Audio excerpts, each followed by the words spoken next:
ही ऐसे हैं। नमस्ते। क्या कह रहे थे? मेरी शान ऐसी है, मेरे गुण ऐसे है। तो मैं क्या झूठ बोल रहा हूँ? मेरा चमकता पीला रंग देख संसार में मैं सबसे सुंदर हूँ। सोने, तू मुझे पहले ये बता कि तू तिजोरी से बाहर क्यों आया?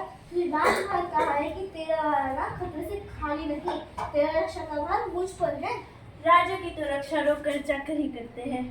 अच्छा, तू राजा और मैं नौकर, मेरे एक चांटे से तेरा रूप ही बदल जाएगा। भले ही तुम मुझसे बड़े हो, लेकिन मुझे डांटने का तुम्हें कोई अधिकार नहीं है। मेरे 10 ग्राम का मूल्य और 25-30 हजारों में तो तुम 25-30 रुपए में किलो के हो। बस रुपयों में वस्तु का मूल्य लगाना व्यर्थ है। ये देखना चाहिए कि वो कितना उपयोगी है। सोने से पेट नहीं भरता, मैं सबका हाथ बटाता हूँ। अरे, लोहे से कैसे पेट भर सकता है? अगर मैं ना रहूं तो कैसे बनेगा? फावड़ा, कुदाल, खुरपी। मकान बनाना हो तो लोहा चाहिए। युद्ध में भी अस्त्र शस्त्र लोहे के ही होते हैं। कोई भी बड़ा काम लोहे के बिना हो ही नहीं सकता। रोटियां भी लोहे की तवे पर ही सेकी जाती है। अंगूठी, माला, बाली ये सब लोहे से नहीं बनता। इसके लिए मेरी ही तलाश होती है। राजा और महाराजा और धनिकों का मैं प्यार हूँ। और मैं हमेशा ऊंची जगह रहती हूँ, नीचे कभी नहीं उतरता। तुम राजा और गरीब का प्यारे हो, मैं तो किसानों का प्यारा हूँ। सब गरीबों की सेवा करने में मुझे सुख मिलता है। और हाँ, राजा के दिन तो दब गए, अब तो श्रमिकों के दिन है। मुझसे तो कोई मेहनत नहीं होती। मैं तो आराम से ही रहता है और रहना चाहूँगा। आराम हराम है, श्रम में ही जीवन की सफलता है। तुमने देखा है मैं कितना काम करता हूँ। कल मैंने कारखाने में दिन रात काम किया है। जो काम करेंगे उन्हीं का सम्मान होगा। तो मेरा क्या होगा दादा? मुझे घबराहट हो रही है। तो डाल डाल के पास में डर मत सोने, मैं तेरी रक्षा करता आया हूँ, आगे भी करूँगा। बस अब तू घमंड छोड़ दे। छोड़ दूंगा भैया, मगर मेरी रक्षा करना। अच्छा अच्छा, तू मेरा छोटा भाई है। चल भीतर, बिना पूछे बाहर मत आना।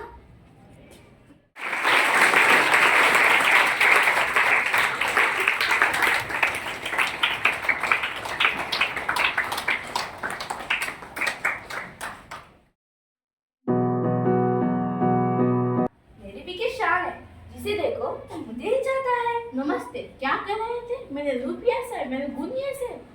मैं क्या झूठ बोल रहा हूँ?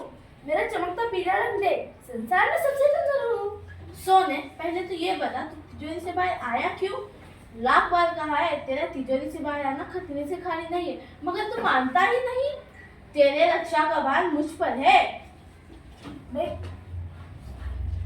क्या उसकी नौकर चाकरी तो करते हैं? अच्छा, तू राजा और मैं नौकर, मेरे चाटे से तेरा रूप बदल जाएगा। चल भीतर। भले ही तुम मुझसे बड़े हो, पर तुम्हें मुझे डांटने का कोई अधिकार नहीं। मेरे 10 ग्राम का मूल्य 25,000, तो तुम 25-30 रुपए में किलो के हो। रुपए में किसी वस्तु का मूल्य लगाना व्यर्थ है। देखना यह चाहिए कि कौन कितना उपयोगी है। सोने से पेट नहीं भरता, मैं सबका हाथ बटाता हूँ। अरे, लोहे से कैसे पेट भरता है? मैं न रहूं तो किससे बनेगा फावड़ा, किससे बनेगी कुदाल, किससे बनेगी खुरपी। मकान बनाना हो तो मेरा सोना चाहिए, लोहा चाहिए। युद्ध में अस्त्र शस्त्र भी लोहे की ही होते हैं। अगर कुछ बड़ा काम करना हो तो लोहे के बिना हो ही नहीं सकता। रोटियां भी लोहे के तवे पर ही सेकी जाती है। सभी कुछ लोहे से बनता है। अंगूठी, माला, बाली लोहे से नहीं बनते। उसके लिए मेरी ही तलाश की जाती है। मैं राजा महाराजा को धनिकों का प्यारा हूँ। मैं ऊंची जगह रहता हूँ, नीचे नहीं उतरता। तू राजा महाराजा धनियों का प्यारा है, मैं किसानों मजदूरों का प्यारा हूँ। गरीबों की सेवा में मुझे सुख मिलता है। राजाओं के दिन लग गए, अब तो श्रमिकों के दिन है। मुझसे मेहनत नहीं होती, मैं मेहनत नहीं करता और करना भी नहीं चाहूँगा। आराम हराम है, श्रम में ही जीवन की सफलता है। तुमने देखा नहीं मैं कितना काम करता हूँ। रात दिन कारखानों में काम करता हूँ। जो काम करेगा उन्हीं का सम्मान होगा। मैं अब क्या करूं दादा? मुझे अब बहुत घबराहट हो रही है। तू डाल डाल में पात पात, डर मत सोने। मैं तेरी रक्षा करता आया हूँ, आगे भी करूंगा, मगर अब तू घमंड करना छोड़ दे। छोड़ दूंगा भैया, पर तुम अब मेरी रक्षा करना। अच्छा अच्छा, तू मेरा छोटा भाई है। चल भीतर चल, बिना पूछे बाहर मत आना।